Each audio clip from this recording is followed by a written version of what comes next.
Hey everyone, and welcome to today's webinar, the SMB Marketing Survival Guide, how to create your one-page marketing plan for 2024. So just some quick housekeeping. This presentation comes with a Google Doc, and that is your one-page marketing plan. So I'm just gonna hop over there real quick. So this is that document. And when you open it up, this is going to be in view only mode. So what you're going to want to do is go up to File, click Make a Copy, rename it, whatever you'd like to, and then save it where you want, and then click Make a Copy. And then you'll have a version that you can go ahead and edit. And there will be a Q&A section at the end of this webinar. So just to make sure everyone can navigate to that area, why don't we all go there now and enter in how many MSROI trainings you've attended.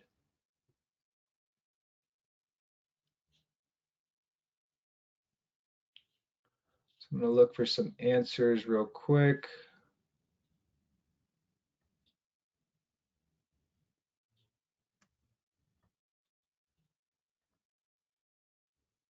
Hey, Mauricio.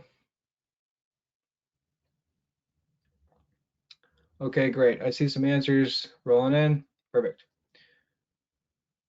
All right, and yes, today's training is being recorded. So what's going to happen is tomorrow you can expect a copy of this recording in your inbox, as well as a copy of the slides. So you'll get both of those. All right, so what we're going to cover, two key marketing concepts. We're going to create your 2024 marketing vision, lay your marketing foundation, talk about how and where to invest in traffic, how we can help, and then we'll move to our live Q&A. All right, so who am I and why listen to me?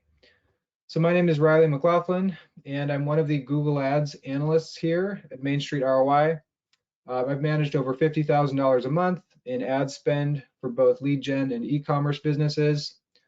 And I'm also the content manager. So I lead our education business unit, and I work with our team to produce all of our educational videos. And I also linked our YouTube channel down here. So if you haven't checked out our YouTube channel, check it out. There's a lot of great stuff, a lot of really helpful how-to videos and other informational content. All right, so two key marketing concepts. I just want to, these are going to kind of lay the foundation for the rest of the presentation. So I'm going to focus here first, make sure we all understand these. So those are first off, the marketing investor mindset, and then secondly, the 4 pillars framework. So first, I'm going to break down the marketing investor mindset. This has 3 sub ideas, so I'm going to go into each one of those one at a time. So the first sub idea is that marketing is an investment, not a cost. So if you spend $1 and you get $2 back, or $5 back, then clearly that's an investment as opposed to something that you're kind of needlessly spending money on. And I mention that because if someone is more apt to think of marketing as a cost, what can happen is they can tend to underinvest and seek out the cheapest options. So a common story that we hear from businesses that come to us is that they've been working with, an SEO, a different SEO firm that's really cheap. Sometimes they're overseas, and even though they're inexpensive, they're really not, the business is not getting the results that they're looking for, and so it really ends up not working out, not being worth it. And this is similar to investing in stocks. We wouldn't invest in something just because it's cheap. Doesn't necessarily mean it's worth spending money on.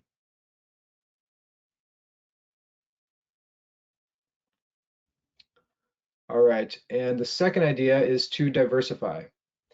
So you definitely don't want to put all your eggs in one basket. We know this is also true for investing. it's just really risky. So I mentioned that because, we had an experience a while back where a business came to us. They were in the middle of a big website redesign, and it did not go as planned.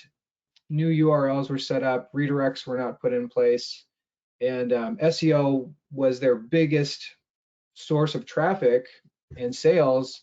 And because of this kind of botched website redesign, things really tanked. And so they after this happened, as it was happening, they came to us, and we tried to, as best we could, to help minimize the damage. But at that point, the damage had been done, and they didn't have a diverse marketing portfolio.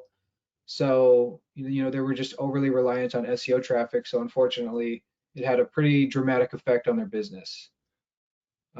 So just want to make this clear. We really don't want to focus too heavily on one single source. It's really important to diversify and have that safety blanket.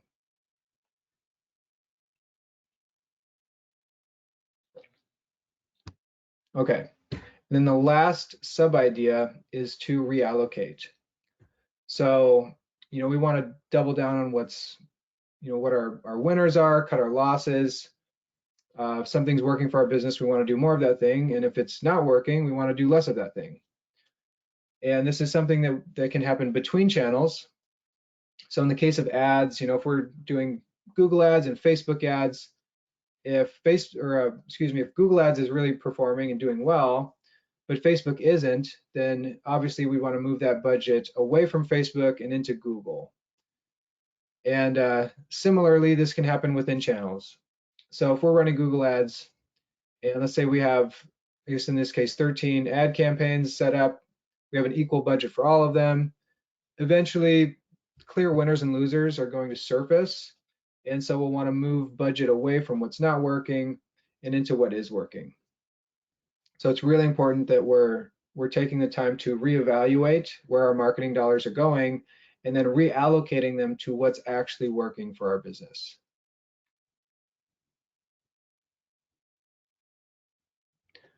All right, key concept number 2, the 4 pillars framework.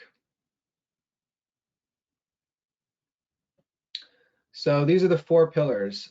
First, we have traffic. Second, we have conversion. Third is tracking. And then fourth is customer value. So pillar number 1, traffic. So obviously we need traffic in order to generate leads and sales, but this often is not the biggest leverage point for us to get more sales. And I mention that because sometimes in talking with small business owners, they'll think that, in order to double their business next year, they need to double their traffic. And it's really just not the case. And even before we start really talking about traffic, it's really important to lay the foundation with conversion and tracking. We have to make sure that the website is set up to really convert people and that we're tracking everything. So, if those aren't set up and instead we just drive a bunch of traffic to the site, then, there's a missed opportunity there.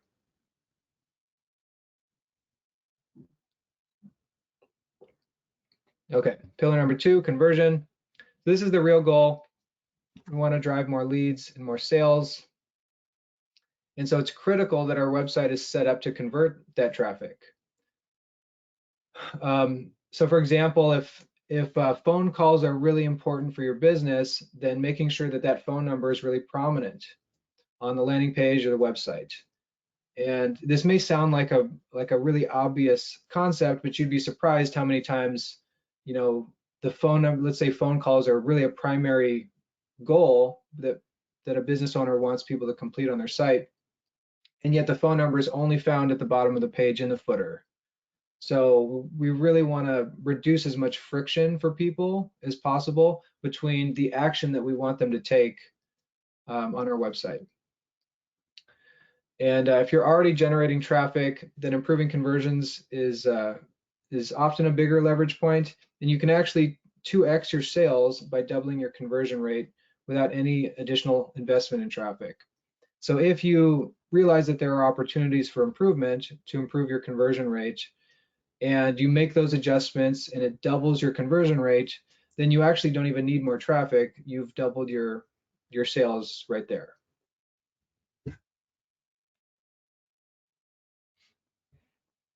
Okay, pillar number 3, tracking. You can't improve what you can't measure. This is really true, and so it's really important that we make sure that tracking in all forms is set up as best as it can be. Tracking is never going to be perfect. There's always going to be, issues with attribution, but still really important that tracking is set up. We really need it to tell what's working and what isn't, so that we can reallocate budget and try to maximize our return on investment.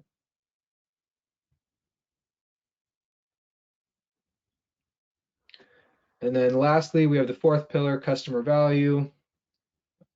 A higher customer value means you can invest more to acquire a new customer, and you can pursue a more aggressive growth goal and marketing budget. So, with a higher customer value, you just have more options generally because you're making more money. And for example, I added some examples here for how to improve customer value. You could just increase fees. So that's the first option.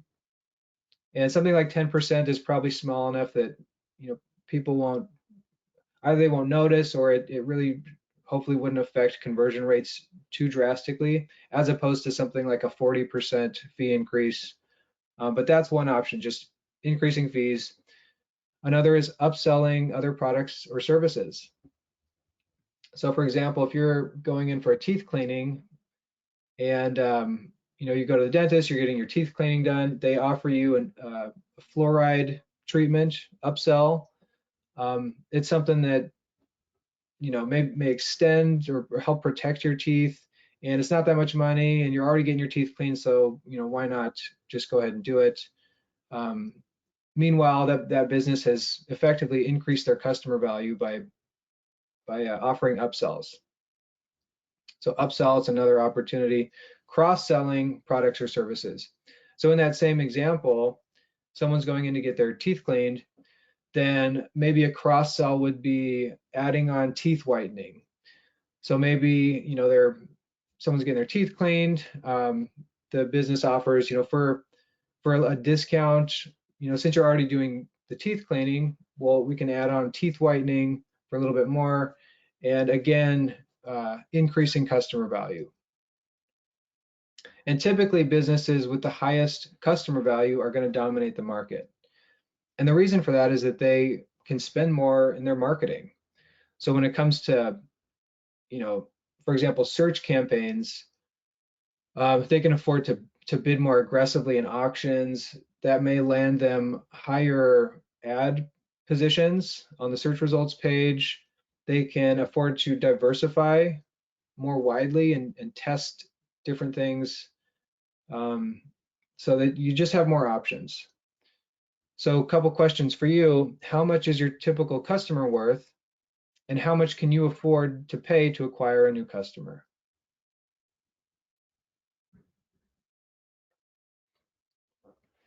Okay, and just a quick example here, just to kind of tie all of this together. We have an equation: revenue equals traffic times conversion times value. And then you need tracking to make sure you're measuring everything. So for example, if we have 100 website visitors and we have a 1% conversion rate on the site, and that conversion is worth $500 to our business, then revenue equals $500.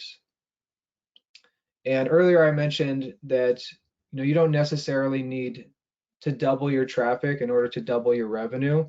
And here's a perfect example of that. So if we only increased each of these by 25%, then we can effectively double our revenue as a result. So instead of 100 visitors, we have 125. We make some adjustments on the website to improve our conversion rate by 25%. And then either by increasing fees or offering upsells or cross sells, we've increased our customer value by 25%.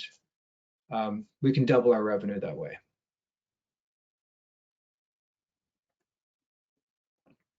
All right, the 3-step marketing planning process.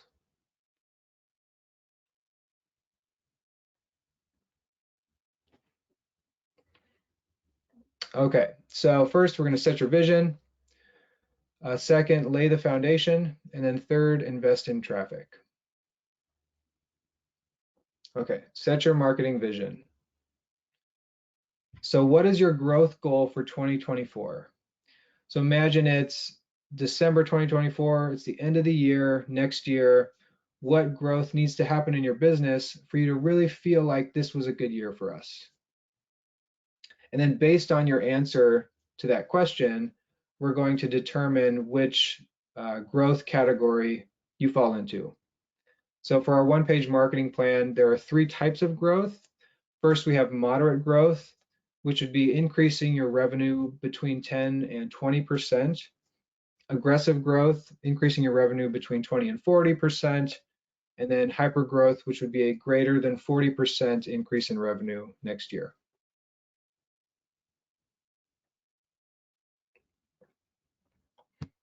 And what is your marketing budget? So we're going to use a percentage of current revenue in order to arrive at that number. And it's important to remember that this is an investment as opposed to a cost. So we're going to match the growth rate with the investment. So for moderate growth, which would be 10 to 20% increase in revenue, that would be investing 4% of your current revenue. And then aggressive growth, 20 to 40%, we recommend investing 8% of your revenue. And hyper growth greater than 40%, we recommend investing 12% or more of current revenue. And real quick, before we move to the one-page marketing plan, I just want to emphasize that these are not hard and fast rules. These are simply recommendations from Phil and Pete based on their experience working with hundreds of small businesses. But this is in no way, shape, or form just, a hard rule. You have to invest this much in order to have a particular growth rate.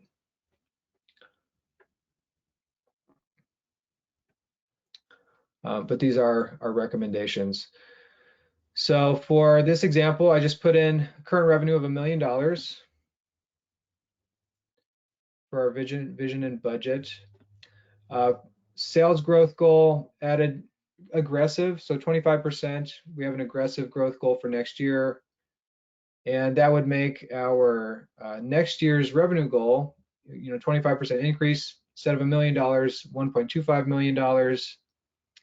And because we're in the aggressive range here, we recommend investing 8% of current annual revenue. That would be $80,000 next year in order to achieve a 25% growth in our business. And then if we divide that by 12, that breaks out to about $6,600 per month we would have to spend on our marketing in order to achieve that growth. So, that's if we're in the aggressive range. If you only want to grow by 10 to 20%, then we would cut these numbers in half. Instead of 80,000, it would be 40,000. And instead of 3,300 or 6,600 a month, it would be 33. So it's really up to you in terms of, what your growth goal is for next year. Doesn't have to be 80 grand. Okay. So step 2, lay your marketing foundation. All right, set up conversion tracking before traffic. And I mention this because there's a tendency to kind of jump straight into traffic and, we need to drive and we need to double our traffic to the site. And as an analogy here, it's like holding a bucket filled with holes and filling it up with water while you're blindfolded. And I have an image from ChatGPT here, which was honestly the best image that rendered. There were some crazy things it came up with. But this is kind of the idea. So in this analogy, the water is the traffic. We're trying to capture that traffic in our bucket. And because we don't have conversion set up, the website is not optimized to convert people. We have all these holes, so the traffic is just leaking right out. And we don't have tracking set up, so we can't actually see what's happening. So we have no idea that the water is just flowing right back out. We're blindfolded in this case.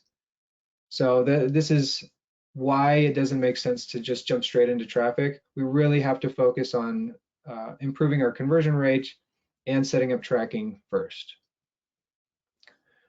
So conversion tactics, these are going to be things that are going to maximize leads and sales generated from your traffic investment. And tracking is going to ensure that you're going to be able to measure what's working and what needs to be improved.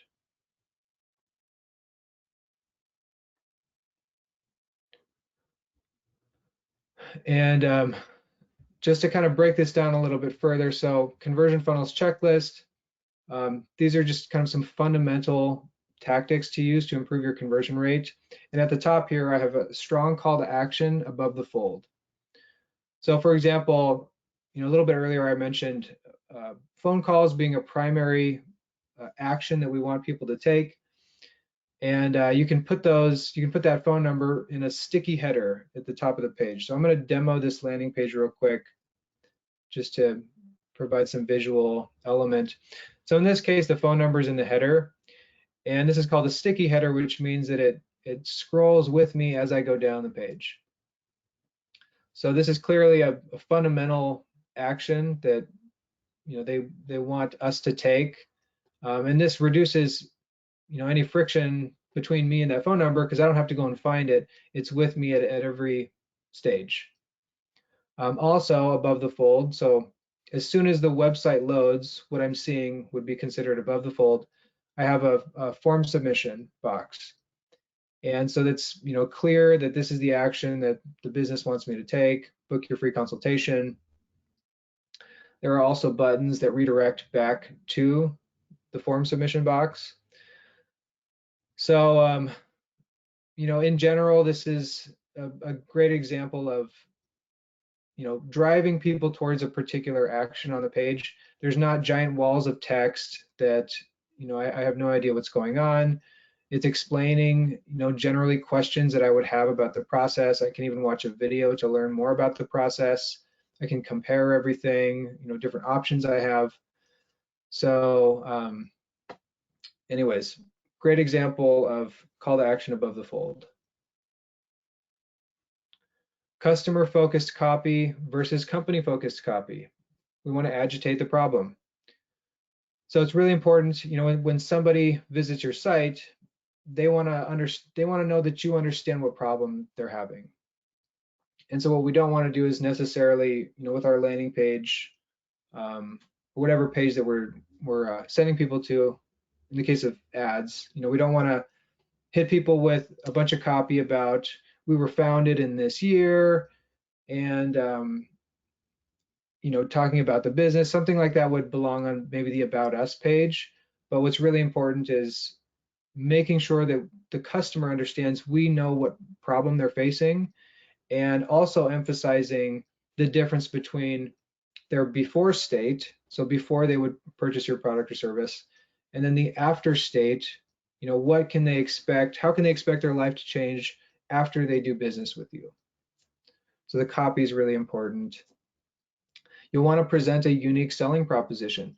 So why should someone choose to do business with you versus any of your competitors?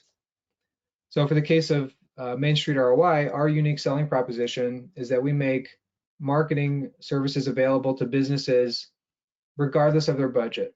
So if a small business has a really, really small budget, we offer educational resources. Medium-sized budget, we offer consulting if they'd like to learn how to do things themselves, or maybe they have an in-house team already. And then top tier service would be kind of done for you services. We take care of the SEO, the ads, campaigns, all of that. All right, create pages for each product or service. I mentioned this because sometimes people will have a one-page website, and while that's great to start with, there is a real benefit to having separate pages for each product or service that you offer. One of those major benefits is the fact that Google can then rank each of those individually, as opposed to just the one-page website. And also you can offer more information about specific products or services that you offer, as opposed to kind of like a little blurb about each one. You can really dive into that on a separate page. Add a lead magnet to capture contact information. So regardless of how well we've improved our conversion rate on the website, there are going to be people who are not going to convert. We know that. However, there may be people who don't want to convert, but who are still willing to provide you with their contact information in exchange for something of value. And the real benefit there is that the alternative is we lose them forever. They leave the site and they're gone. But if instead we have a lead magnet, something like a guide or a checklist that we can offer in exchange for an email address, then even though they didn't, fill out the form or call our business, we can still follow up with them later via email and maybe move them, down the funnel towards a conversion later. So it's real benefit to have some kind of lead magnet to capture people's contact info on the site. And then last bullet here, if you're doing that, if you have this lead magnet, you're now able to capture people's contact info, then you can follow up with them via autoresponders. You can create like a welcome email sequence that automatically will be sent out, certain emails in a particular order. You can follow up with them via newsletters and any promos that you're running as well. So these are, there's a lot more that we could do here, but these are kind of the fundamentals in terms of improving conversion rate.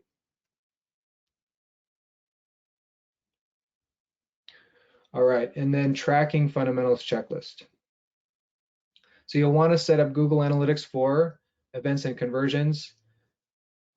Just really crucial, you want to know what actions people are taking on the site. And so, GA4 is a free tool, may as well set it up and get some visibility there. Phone call tracking. This is something that I love, especially for Google Ads campaigns. And if you're using a service like CallRail, or we use Conversa, but if you're using a call tracking service, then you can actually record those phone calls and then listen to them later and determine lead quality, based on that. So an example of how I've personally used this with Google Ads is, we have some campaigns running. We have call extensions or call assets now, as they're called. And in Google Ads, all we can tell is, oh, well, this phone call lasted X number of seconds and it's considered a conversion, quote unquote. But in order to get the full picture and determine if this was actually truly a good lead, it's important to cross-reference those calls with the actual recording. And that's going to tell you, was this actually a customer?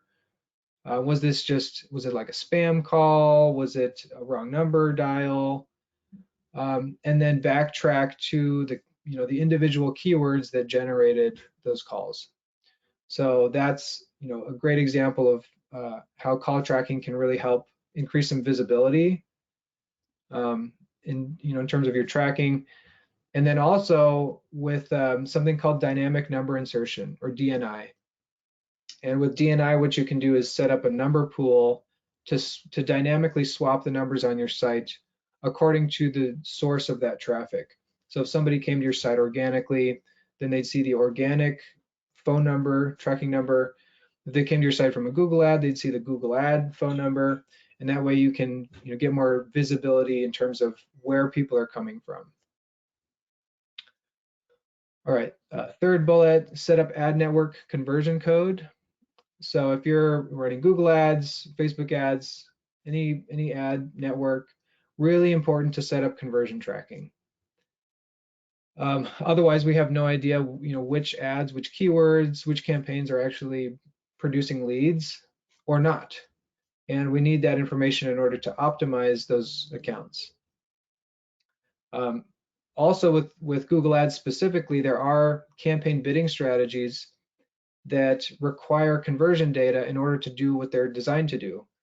So, they really do need conversion tracking set up in order to actually function. And for that reason, I actually wouldn't even recommend really running ads unless tracking has been set up first. So it's really, really crucial. And then lastly, set up a CRM to track your customer value and cost per lead. So another critical step is to set up a customer relationship management tool to house all of your customer data. And with that, you can tell, what was the original traffic source for this person? How did they find us? What products or services have they purchased already? And with that, you'll have greater visibility in terms of how they've interacted with your business. And you can tailor your marketing then as a result of that. All right, I'm going to go through these checklists real quick.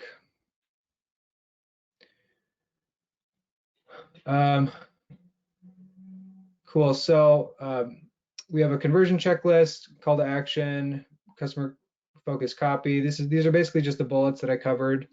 So I'd recommend, when you're going through this, looking at this checklist, checking these off, and going down the list. And then lastly, at the bottom here, I have our traffic portfolio. So I'm gonna go into this next, but this is basically taking the ad budget that we've determined and then distributing it according to a particular pie chart. All right, invest in traffic. So there's no single magic bullet. And I mentioned that because a while back we surveyed our audience to ask for what their top questions were about digital marketing. And by far the #1 question was, what is the one best source of website traffic? So it's clear that everyone's, a lot of people are focused on traffic. How do I get more traffic to my site? And there really is no single best source of traffic. Instead, it's really important to diversify and have multiple sources of traffic.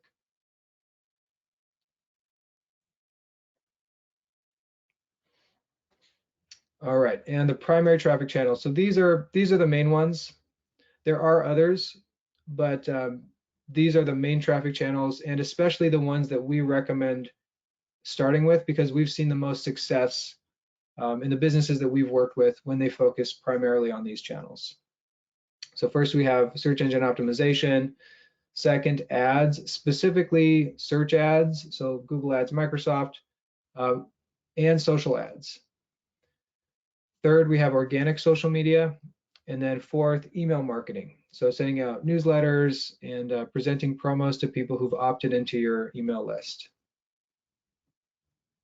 Yeah, and again, not an exhaustive list, but these are what we recommend starting with.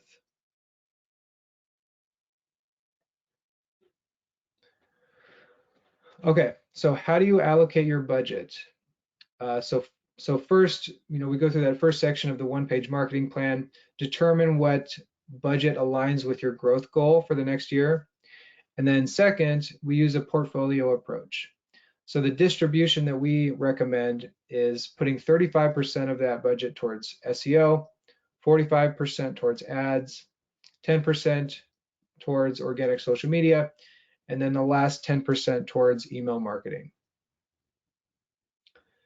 And then third, we want to review performance quarterly and adjust allocations based on the return that we're getting from each of those channels.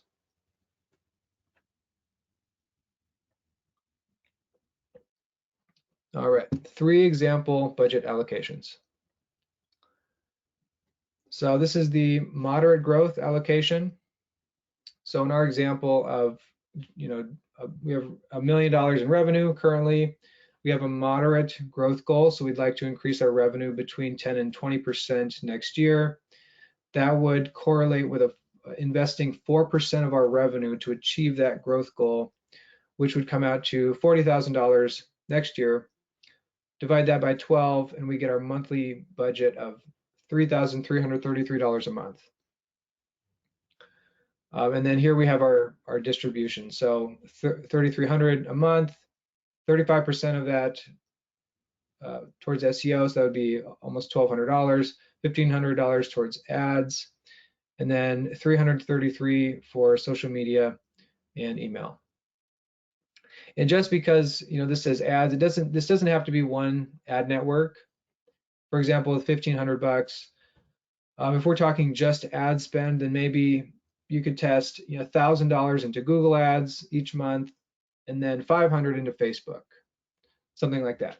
So there are options within each of these, of these channels. Okay, aggressive growth budget allocation. So if we're looking to increase our revenue between 20 and 40%, then we'd be looking to invest 8% of our revenue. This is basically double the last slide that we looked at. So instead of 40,000 next year, it'd be 80,000. And instead of 3,300 a month, it would be 6,600 a month. And here with a bigger budget, we have more options.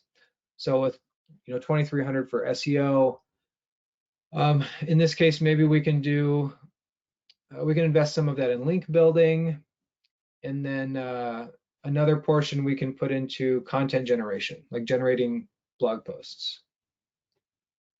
So bigger budget, more options. And then lastly, hyper growth. So 12% of revenue, 10,000 a month, and then the distribution. Okay, so at this point, you may be thinking, well, this is helpful stuff. I've picked up a couple things, but what I'm hearing is I simply need to spend more on my marketing, and that's something I'm aware of. And my concern is that I'll put out all this money, and I'm not going to get the return back that I'm expecting. And so I wanted to include 3 case studies of actual businesses that we work with and what their story has been in terms of how they've invested in their marketing, just to kind of bring some clarity to this idea, and also to introduce this idea of there's not one way to do this. There's no one right way, and each story is a little bit different. So the first case study example we have is to start slow, test, and ramp up.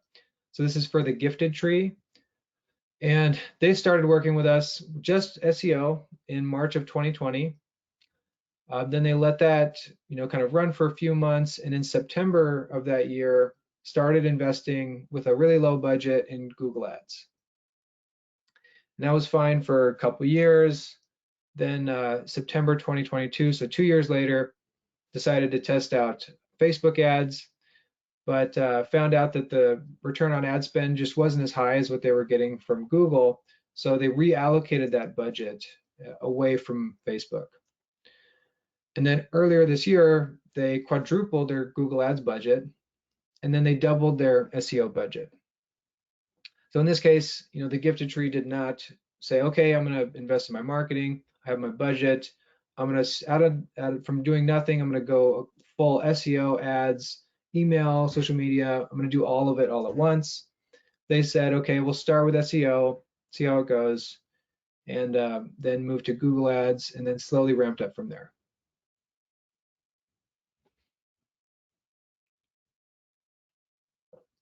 Okay, second example is Raymond Geddes. So this is a large e-commerce business. And they started investing in a lot of things all at once. So, compared to the previous example, started with SEO, Google Ads, Bing Ads, and Facebook ad services all in Q1 of 2020. Then they increased their budget, Facebook ads budget in 2022, tripled their SEO budget earlier this year, and are looking to increase their ads budget even further next year. So in this case, they did kind of start with the full pie chart, but have been continually adding more money into different channels that have been working for their business.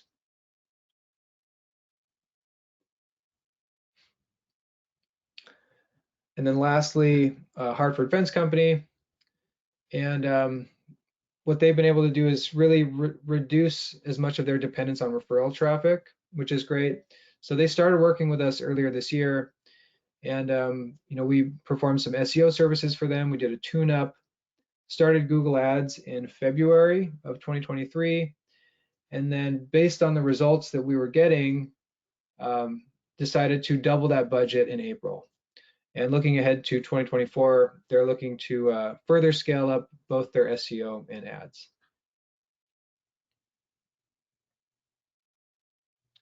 All right, so we're going to finalize your marketing plan. So update your one-page marketing plan, document your budget allocations, add the date of your last traffic audit, and then briefly describe next steps. So if your last audit was more than 3 months ago, then your next step is to do an audit. And if your last audit was within 3 months, then you'll review that audit, document key action steps. And there's a section for those two in the one-page marketing plan.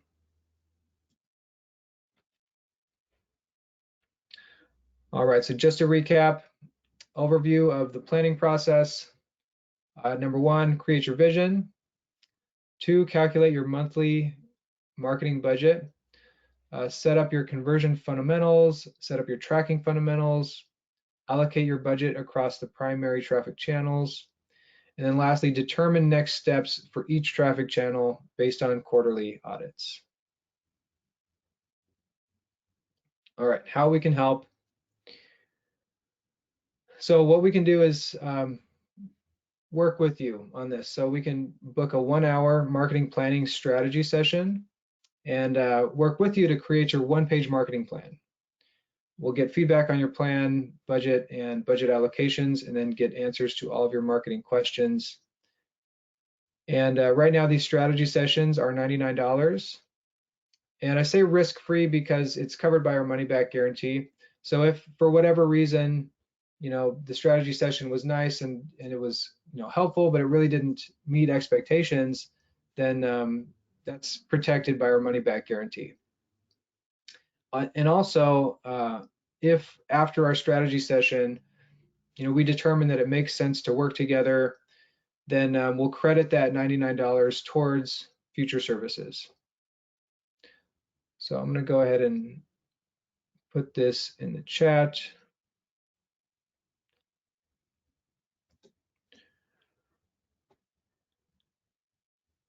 All right. Okay, so are there any questions? Let's see.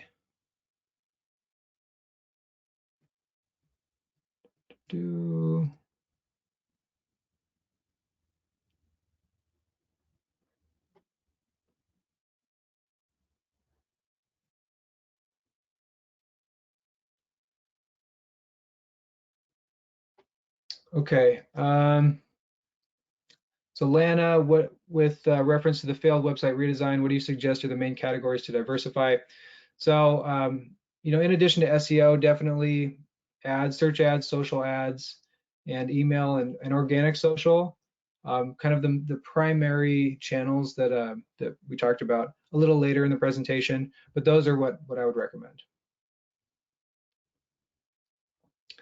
And then Glenn, let's see, do you find Meta or Google to be better for new customer lead gen? I'd say it really just depends on the business. There's no rule of thumb. There's just so many different factors there. Is this who is the target customer? What are the targeting options in Google versus Meta? There's just a lot of different factors. So I'd test both and make that determination based on the data.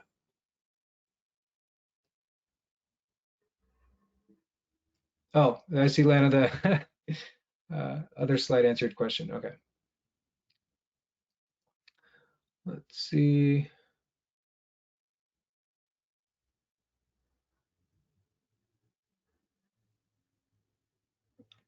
Relatively small budget.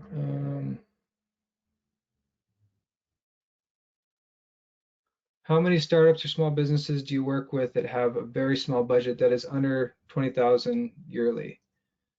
So we primarily work with small businesses. So I don't know off the top of my head, but I'd say there's a few for sure.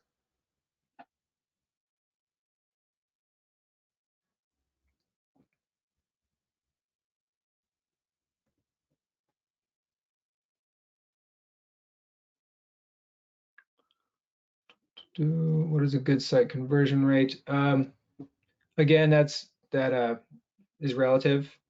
So there's no. I'd say if you can get 1 to 2% conversion rate on your site, I'd say that's probably about average.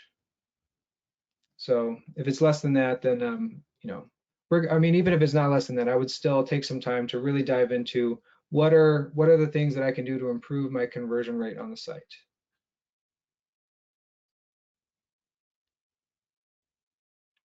Okay. And I'm not seeing other questions. So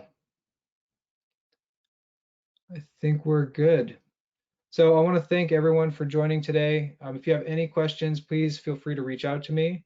And again, you can expect a copy of this recording and the slides in your inbox tomorrow. And with that, I will see you all on the next webinar. Okay, bye-bye.